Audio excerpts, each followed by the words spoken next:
In today's video, I'm going to be talking about the evolution of Resident Evil. More specifically, I want to look at how Resident Evil kept changing across different eras, from the slower survival horror of the original games to the action-heavy orientation of the mid-series entries to the more modern version of Resident Evil where Capcom saw how they could appeal to their wider audience. Because when people say that they love Resident Evil, usually they're not talking about the same thing. There are some legit OG fans from when RE first came out who picture the fixed camera angles, tank controls, locked doors, limited ammo, and save room music, but then you've got people who picture Leon in Spain, roundhouse kicking villagers and parrying chainsaws. You also have fans who think about Chris punching a boulder, or some who even came in during whatever RE6 was, and then there are people who came in through Resident Evil 7, 8, and 9, where the series re-established that initial personal survival horror experience. The original Resident Evil games are slow, awkward, kind of stubborn. Tank controls are definitely something that I struggle to get used to. Also, stopping to aim when I shoot and not even being able to aim proper was annoying. The camera sits wherever it wants, your inventory fills up after picking up a key, an herb, a box of ammo, and one puzzle item. Everything you do costs something, and it is harsh when you are so limited in everything. Even running past a zombie has consequences because if you come back through that hallway later, that same zombie is still there waiting for you. Resident Evil 2 does the same thing with RPD. You walk into a police station thinking it's the safest place in the city, and it's fallen apart. Locked doors, dead officers, terrifying puzzles, weird architecture, and RPD becomes another maze that you've got to learn piece by piece, just like the mansion. And this is not even talking about your tyrant stalkers yet. Resident Evil 3 drops Nemesis on you, and he changes the way that the city works. He hunts you, interrupts your flow, and it just seems like he can break the rules of the map. From this era, you also have the camera that works against you. Like, one of the biggest things is the room being framed in a way where you can't see everything that's in the room with you. The game is controlling what information that you get, and because movement is already stiff, reacting to danger, especially if it's off camera, takes longer than you want. Then you've got the loading screen door animations from this era as well, and I don't know how many of you guys can relate to this, but if you played the OG Resident Evil games, the save rooms hit differently.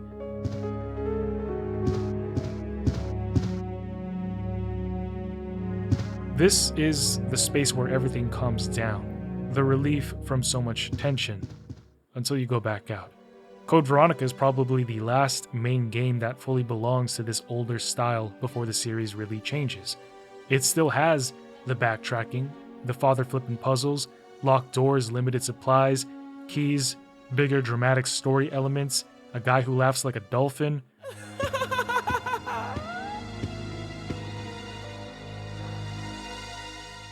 But you can also still kind of tell that the series is starting to stretch against what the original survival horror structure was. The DNA of classic horror is still present, but there's something about Code Veronica that's just different. But then Resident Evil 4 happens, and the problem becomes whether or not you can hold your ground against a village coming down on you. Resident Evil now still contains some of these survival horror elements, but there's a notable emphasis on combat by this point. The camera sits behind Leon's shoulders, and combat becomes something that you actively manage instead of something that you would usually try to avoid. Leon also changes the tone of the series. You go from somebody simply trying to survive to somebody who's trained, calm, stylish, and, I mean, let's be real here, a bit ridiculous, but that's part of the Capcom charm. Somehow the game manages to work around Leon, and I think that's why RE4 was and is still a well-received game. I think the attaché case is also a big part of why RE4 still feels connected to the older games. There is more action, but you're still thinking about inventory space. The difference is that inventory management becomes faster and more satisfying. However, Resident Evil 5 takes that version of the series and pushes it into what I like to call a product of its time. The PS3 and Xbox 360 era was obsessed with bigger action, co-op, online play, military spectacle, and cinematic shooters. Capcom saw that Gears of War and Call of Duty were doing numbers back in 06 and 07, and by 2009, they released RE5, trying to capture that trend. The one change that affects everything, though, is that Chris and Shiva are together for almost the entire game, and Resident Evil loses a lot of that initial isolation horror that defined the older entries.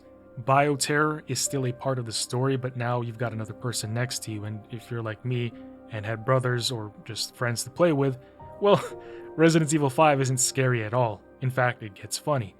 But this focus on action was also happening after Mikami had already stepped away from Resident Evil after 4. It's something that you can't help but notice, especially when you learn that the early development cycle for the first Resident Evil games spent a long time resisting this exact direction.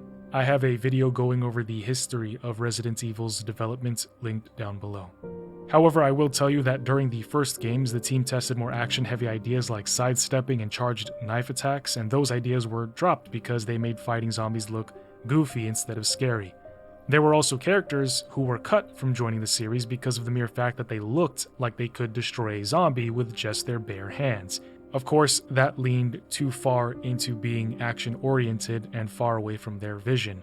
Then, the Resident Evil game that never was, which was initially supposed to be Resident Evil 2, now called Resident Evil 1.5, also got scrapped after the sequel started to drift away from that strange, ominous identity of the original game. And all that just for Resident Evil 5 and 6 to come out anyways. It's no wonder the original fans were heavily against this. Speaking of, Resident Evil 6 goes even further. Because in 6, characters move like action heroes. They slide, roll, dive, shoot while moving, counterattack, chain melee attacks, and survive scenes that would have been impossible in the older games. The storytelling also feels like it came out of that pre-Netflix TV era where big serialized dramas were everywhere.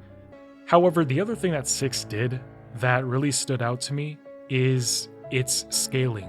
It had gotten so big that the older feeling of scraping by with a few bullets just felt way too distant.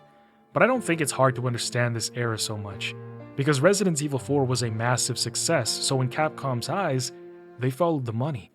Until it backfired. Capcom now had to make the series smaller again. A return to form, as it was once said. It's easy to talk about Resident Evil 7 like it was the game that suddenly rescued the series from action, but really Capcom had actually come out with another Resident Evil title that dipped their toes back into the water, if you catch my waves. Resident Evil Revelations, and not only did it bring Jill Valentine back, because we hadn't seen her in years, but it put her on the Queen Zenobia. This whipped the series back into narrow corridors, locked rooms, tighter supplies, kind of, but you still had that claustrophobic, isolated survival horror on a ghost ship, essentially. And then Revelations 2 comes out later and kept some of that same energy with Claire, Moira, Barry, and Natalia. Those games still used modern controls, so they weren't exactly trying to go fully back to the PlayStation era, but they were Capcom testing which old Resident Evil habits still worked in a newer version of the series. This is around the time that I think they started realizing, hey, we need more attention to the environment and less constant spectacle. Now, the action direction was still growing during that period, but you can see that Capcom was already looking back at the older formula before Resident Evil 7. RE7 was a huge swing, and it knocked it out of the swamp. The first-person camera was a big risk for the series, especially after so many years of third-person Resident Evil, but it did solve a problem that Capcom had created for itself. After RE5 and 6, the characters had become so capable that it was truly difficult to realistically make them seem vulnerable again. Enter Ethan Winters. And the dude works so well because he loves his wife. That is all I needed to get invested into Resident Evil 7. I love my wife, so Ethan and I see eye to eye. The remakes keep that return going from a different angle. RE2 and 3 become this modern middle ground for the series. They bring back the classic games into modern movement and aiming. RE4 Remake takes the action horror formula and gives it the heavier atmosphere that they got from Resident Evil 7. The thing is, Capcom was using the RE4 Remake as a test against the audience for what was coming, because by this point they figured out something useful. They could bring back survival horror without having to bring back every old limitation exactly as it was, and this is where Resident Evil 8 comes in. Here, Capcom starts to mix the identities of both action and horror. Village keeps Ethan in first person, so you still have that closer immersive camera from RE7, but the game around him expands outside of just the house in the bayou. In this one, Capcom is combining so many different things. Castle Dimitrescu, for an example, my favorite area of RE Village. I wish there was more time spent here. And the reason I say that is because it reaches back to the old mansion and the RPD structure. It was well executed, very good area. My second favorite area is House Beneviento, because it had the absolute scariest and nightmare-inducing sequence with the baby. And then, of course, you've got the Reservoir and Heisenberg's Factory, which felt a bit more like RE4 and 5 in some ways. However, RE8 wasn't completely unified by the fans, as they had been with RE7. You see, fans generally liked Village. They liked its characters, its locations, but they felt like Capcom was doing too much, and by effect, it was letting the series get weird, bigger, and more action-heavy again. There were some who loved that because it reminded them of RE4, but there were others that felt like the horror got diluted after the Baker House. But it is this split reaction that actually helps explain modern Resident Evil pretty well, because by now, the fan base wasn't asking for one single version of the series anymore. Capcom was privy to this, and that is why the RE4 remake could easily be considered the final test that they ran with fans before they were about to do something amazing. The 4 remake is still action horror, but it is action horror after Capcom had already relearned how to appeal to the fanbase using their modern RE style. Resident Evil 9 is like this endpoint for the whole evolution. Capcom understands that Resident Evil has become divided across its own history. Some fans want the slower survival horror, others want the action. Some people's Resident Evil entry points was through first person, while others really like the over-the-shoulder camera with Leon. So instead of picking one side, Requiem makes the split official, because Grace gives you that first-person, helpless, classic survival horror feeling, while Leon gives you the third-person, action-fueled side of the franchise where you can push back against the nightmare. This time, you ain't getting back up.